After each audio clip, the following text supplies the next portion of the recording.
everyone, Ryan Young, Kama Jiu-Jitsu. Hope you're all doing well. We just finished Thanksgiving weekend and I haven't been doing all that much for the channel lately, but now we're back into the swing before we get to Christmas. So I wanted to answer some of your questions. So I'm going to answer one question today, and the question that I have is from John Digitals, ends with a Z.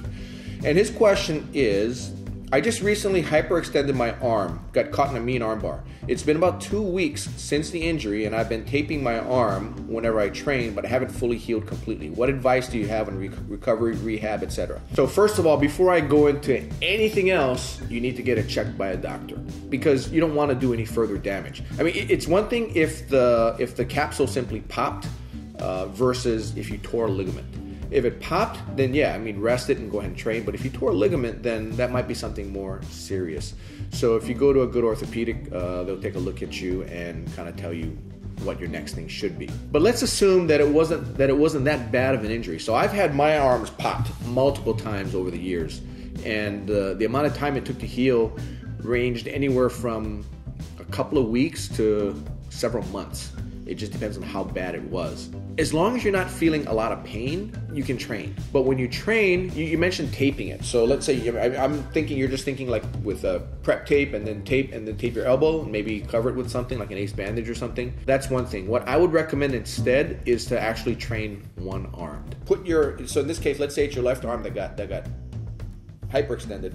Set your arm in your belt and grab your belt with your hand so you don't let go. This way your arm stays attached to your body, kind of like a sling. And this way you're forced to do a number of things. Number one, you think, oh, but train one arm?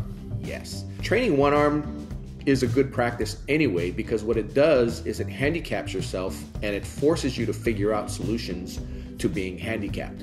At the same time, for your purpose, it'll help you by helping keep your arm from getting re-injured, because if your arm is in your belt and tied up, then your opponents aren't going to try to armbar your arm or get one, pull a fast one on you, because they don't want to injure you. But if your arm is out there, they may instinctively go for that arm. Now, most likely it's your right arm, which 90% of people will go for the right arm first. So if it's your right arm and you have it there, there's a good chance they'll lock it up and it'll get even worse. So prevent that by simply tying it up in there. Train like that until you feel your arm is better, and then you can take your arm out and train.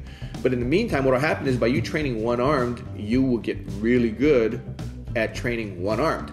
That way, if something were to happen to your arm, you'll be just fine. We do that as a practice anyway, but for your purpose, just protect your arm by doing it. If you can't do that and you won't do that, stay off the mat for a while, let your arm heal. So that's all we got for that. If there's any other questions, go ahead and message me below.